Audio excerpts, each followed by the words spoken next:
Tim Operasi Gabungan Satgas Penertiban Kawasan Hutan, PKH, berhasil membongkar kasus pembalakan liar di hutan Sipora, Kepulauan Mentawai, Sumatera Barat.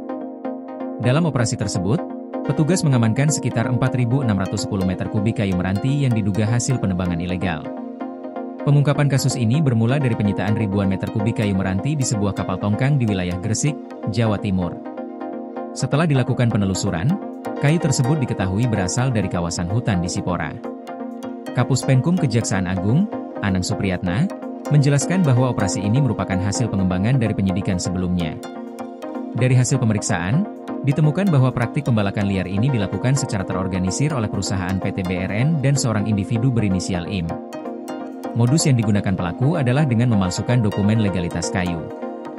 Dokumen tersebut menampilkan seolah-olah kayu berasal dari lahan berizin, padahal hanya sekitar 140 hektar lahan yang memiliki hak atas tanah sah.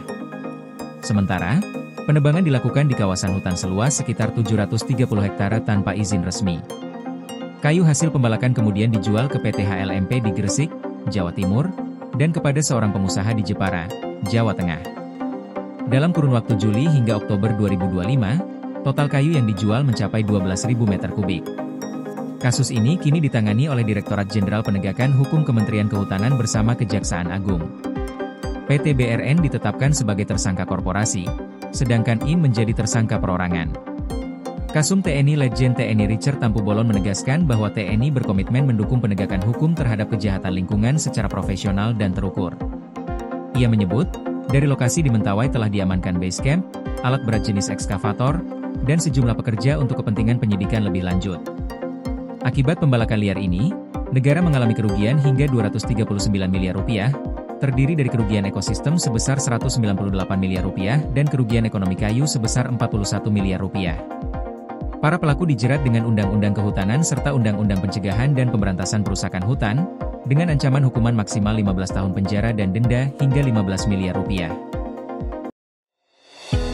Koordinasi PLN dengan TNGL jelang Hari Kesaktian Pancasila, listrik terbangun, alam tetap lestari.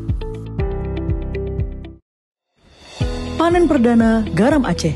PLN hadirkan energi untuk UMKM di momen menyambut Hari Kesaktian Pancasila.